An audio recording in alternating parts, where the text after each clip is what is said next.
Welcome to MCRT software India private limited. ನಾನಿವತ್ತು bank reconciliation ಮಾಡೋದು ಹೆಂಗೆ ಅಂತ ನಿಮಗೆ ಈ ವಿಡಿಯೋದಲ್ಲಿ ತೋರಿಸ್ತಾ ಇದ್ದೀನಿ. ಬ್ಯಾಂಕ್ ರೀಕನ್ಸಿಲೇಷನ್ ಅಂದರೆ ಬ್ಯಾಂಕಲ್ಲಿ ಆಗಿರೋಂಥ ಟ್ರಾನ್ಸಾಕ್ಷನ್ನು ಮತ್ತು ನನ್ನ ಟ್ಯಾಲಿಯಲ್ಲಿ ನನ್ನ ಬುಕ್ಸಲ್ಲಿ ನಾನು ಎಂಟ್ರಿ ಮಾಡ್ಕೊಂಡಿರೋ ಟ್ರಾನ್ಸಾಕ್ಷನ್ಸ್ ಜೊತೆ ನಾನು ಕಂಪೇರ್ ಮಾಡ್ಕೊಳ್ಳೋದು. ಯಾವ ಎಂಟ್ರೀಸ್ ಇದೆ, ಯಾವ ಎಂಟ್ರೀಸ್ ಇಲ್ಲ, ಯಾವ್ದಾರು ಎಂಟ್ರೀಸ್ನ ಮಿಸ್ ಮಾಡಿದ್ದೀನಾ, ಎಕ್ಸ್ಟ್ರಾ ಎಂಟ್ರೀಸ್ ಮಾಡಿದ್ದೀನಾ, ಇದನ್ನು ರೀಕನ್ಸಿಲ್ ಮಾಡ್ಕೊಳ್ಳೋದನ್ನು ಕಂಪೇರ್ ಮಾಡ್ಕೊಳ್ಳೋದನ್ನ ನಾವು ರಿಕನ್ಸಿಲೇಷನ್ ಅಥವಾ ಬ್ಯಾಂಕ್ ರಿಕನ್ಸಿಲೇಷನ್ ಅಂತ ಕರಿತೀವಿ. ಸೊ ಅದನ್ನ ಡಿಫಾಲ್ಟ್ ಅಲ್ಲಿ ಯಾವುದೇ TDL ಇಲ್ಲದೆ, ಕಸ್ಟಮೈಸೇಷನ್ಸ್ ಇಲ್ಲದೆ ಡಿಫಾಲ್ಟ್ ಟೈಲಲ್ಲೇ ಮಾಡೋದು ಹೆಂಗೆ ಅಂತ ಈ ವಿಡಿಯೋದಲ್ಲಿ ನಾನು ನಿಮಗೆ ತೋರಿಸ್ತಾ ಇದ್ದೀನಿ. ಫಸ್ಟ್ ಅದಕ್ಕೆ ಬೇಕಾಗಿರೋದು ಬಂದು ನಾವು ಬ್ಯಾಂಕ್ ಸ್ಟೇಟ್ಮೆಂಟ್ನ ಡೌನ್ಲೋಡ್ ಮಾಡೋದು. ಸೊ ನನಗೆ ಆಲ್ರೆಡಿ ನೀವು ಒಂದು ಸ್ಟೇಟ್ಮೆಂಟ್ನ ಡೌನ್ಲೋಡ್ ಮಾಡಿದ್ದೀನಿ, ಅದನ್ನು ನಿಮಗೆ ಇಲ್ಲಿ ತೋರಿಸ್ತಾ ಇದ್ದೀನಿ. ಎಕ್ಸೆಲ್ ಇದು ಬ್ಯಾಂಕಿಂದಾನೇ ಡೌನ್ಲೋಡ್ ಮಾಡಿರೋಂಥ ಎಕ್ಸೆಲ್, ಯಾವುದೇ ರೀತಿ ಆಲ್ಟ್ರೇಷನ್ ಏನೂ ಮಾಡಿಲ್ಲ.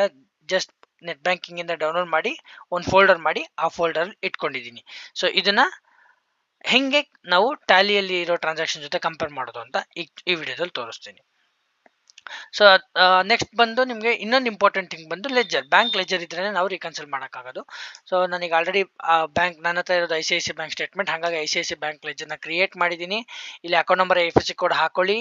ಹಾಕಿಲ್ಲ ಅಂದ್ರೆ reconciliation it's not a problem, but account number IFSC code ಹಾಕೋದು it's a good accounting practice.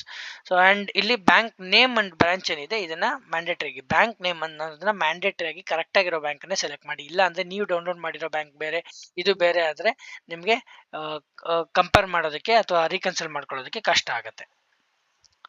And next ಬಂದು ಇಂಪೋರ್ಟ್ ಮಾಡೋದು ಹೆಂಗೆ, ರೀಕನ್ಸಿಲ್ ಮಾಡೋದು ಹೆಂಗೆ ಅಂತ. ಫಸ್ಟ್ ನಾವು ಡೌನ್ಲೋಡ್ ಮಾಡಿರೋ ಸ್ಟೇಟ್ಮೆಂಟ್ನ ಇಂಪೋರ್ಟ್ ಮಾಡ್ಕೋಬೇಕಾಗುತ್ತೆ. ನಾನು ಇಲ್ಲಿ ಮೇಲ್ಗಡೆ ನಿಮಗೆ ಟಾಪ್ ಮೆನಲ್ಲಿ ನೋಡ್ತಿರ್ಬೋದು, ಇಲ್ಲಿ ಇಂಪೋರ್ಟ್ ಅಂತ ಕ್ಲಿಕ್ ಮಾಡ್ತೀನಿ.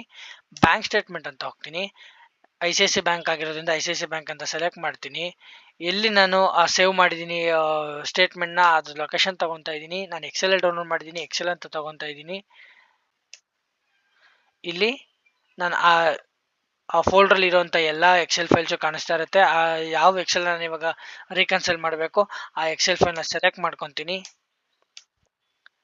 ಅಕ್ಸೆಪ್ಟ್ ಅಂತ ಕೊಡ್ತೀನಿ. ಫಸ್ಟು ಸ್ಟೇಟ್ಮೆಂಟ್ನ ರೀಡ್ ಮಾಡುತ್ತೆ. ಸೊ ರೀಡ್ ಮಾಡಿದ ತಕ್ಷಣ ನಿಮ್ಗೆ ಇಲ್ಲಿ ಅದೊಂದು ಪ್ರಿವ್ಯೂ ತೋರಿಸುತ್ತೆ. ಆಸ್ ಪರ್ ನೀವು ಡೌನ್ಲೋಡ್ ಮಾಡಿರೋ ಸ್ಟೇಟ್ಮೆಂಟಲ್ಲಿ ಏನೇನು ಟ್ರಾನ್ಸಾಕ್ಷನ್ಸ್ ಇದೆ ಅಂತ ಫಸ್ಟ್ ಒಂದು ಪ್ರಿವ್ಯೂ ತೋರಿಸುತ್ತೆ. ಪ್ರಿವ್ಯೂ ತೋರಿಸಿದ್ಮೇಲೆ ನಾನು ಇಲ್ಲಿ ಇಂಪೋರ್ಟ್ ಅಂತ ಏನು ನಿಮ್ಗೆ ಕಾಣ್ತದೆ, ಇಲ್ಲಿ ಇಂಪೋರ್ಟ್ ಅಂತ ಕ್ಲಿಕ್ ಮಾಡ್ತೀನಿ. ಈ ಇಂಪೋರ್ಟ್ ಅಂತ ಕ್ಲಿಕ್ ಮಾಡೋದ್ರಿಂದ ಟ್ರಾನ್ಸಾಕ್ಷನ್ಸ್ ಇಂಪೋರ್ಟ್ ಆಗಲ್ಲ, ರೀಕನ್ಸಿಲ್ ಮಾಡೋದಕ್ಕೆ ಡೇಟಾ ರೆಡಿ ಆಗುತ್ತೆ. ಯಾವುದೋ ಟ್ರಾನ್ಸಾಕ್ಷನ್ಸ್ ಇಂಪೋರ್ಟ್ ಆಗೋದಿಲ್ಲ, ಕನ್ಫ್ಯೂಸ್ ಆಗಬೇಡಿ. ಇಂಪೋರ್ಟ್ ಅಂತ ಕೊಡ್ತೀನಿ. ನೀವು ಎಂಟ್ರೀಸ್ ಇಂಪೋರ್ಟೆಡ್ ಸಕ್ಸಸ್ಫುಲಿ 106 ಅಂತ ಬಂತು. ನೆಕ್ಸ್ಟ್ ಬ್ಯಾಂಕ್ ರಿಕನ್ಸಿಲೇಷನ್ ಸಮ್ಮರಿ ಅಂತ ಕ್ಲಿಕ್ ಮಾಡಿ. ಇಫ್ ಇನ್ ಕೇಸ್ ನೀವು ಕ್ಲಿಕ್ ಮಾಡಲಿಲ್ಲ, ಬ್ಯಾಕ್ ಹೋಗ್ಬಿಟ್ರು ನೆಕ್ಸ್ಟ್ ಬ್ಯಾಂಕಿಂಗ್ ಅಂತ ಬನ್ನಿ. ಬ್ಯಾಂಕಿಂಗ್ ಆಕ್ಟಿವಿಟಿ ಅಂತ ತಗೊಳ್ಳಿ. ಇಲ್ಲಿ ICICI ಬ್ಯಾಂಕ್ ಅಂತ ಸೆಲೆಕ್ಟ್ ಮಾಡ್ಕೊಳ್ಳಿ. ಅನ್ರಿಕನ್ಸಿಲ್ ಟ್ರಾನ್ಸಾಕ್ಷನ್ ಅಂತ ಬನ್ನಿ. ಇಲ್ಲಿ ಈ ಬ್ಲೂ ಕಲರ್ ಏನು ಕಾಣ್ತಾ ಇದೆ, ಇದು ಯಾವುದು ಟ್ಯಾಲಿಲಿ ಎಂಟ್ರಿ ಇಲ್ಲ ಅಂತ ನಿಮ್ಗೆ ಹೇಳ್ತಾ ಇದೆ. ಅವೈಲಬಲ್ ಓನ್ಲಿ ಇನ್ ಬ್ಯಾಂಕ್ ಅಂತ ಹೇಳ್ತಾ ಇದೆ ನೋಡಿ. ಇದ್ಯಾವುದು ಎಂಟ್ರೀಸೇ ಇಲ್ಲ ಟ್ಯಾಲಿಯಲ್ಲಿ ಅಂತ. ಸೊ ಈಗ ಇದನ್ನ ಎಂಟ್ರಿ ಮಾಡ್ಕೊಳ್ಳೋದು ಹೆಂಗೆ, ಜಸ್ಟ್ ನೀವು ಇದನ್ನ ಸೆಲೆಕ್ಟ್ ಮಾಡಿ. ಇಲ್ಲಿ ರೈಟ್ ಸೈಡಲ್ಲಿ ನಿಮಗೆ ಕಾಣ್ತಾ ಇರ್ಬೋದು ಕ್ರಿಯೇಟ್ ವೋಚರ್ ಅಂತ, ಅಲ್ಲಿ ಕ್ಲಿಕ್ ಮಾಡಿ. ಯಾವ ಲೆಜರ್ಗೆ ನೀವು ಆ ಟ್ರಾನ್ಸಾಕ್ಷನ್ನ ಪಾಸ್ ಮಾಡಬೇಕು ಅನ್ಕೋತೀರಾ ಆ ಲೆಜರ್ನ ಸೆಲೆಕ್ಟ್ ಮಾಡಿ.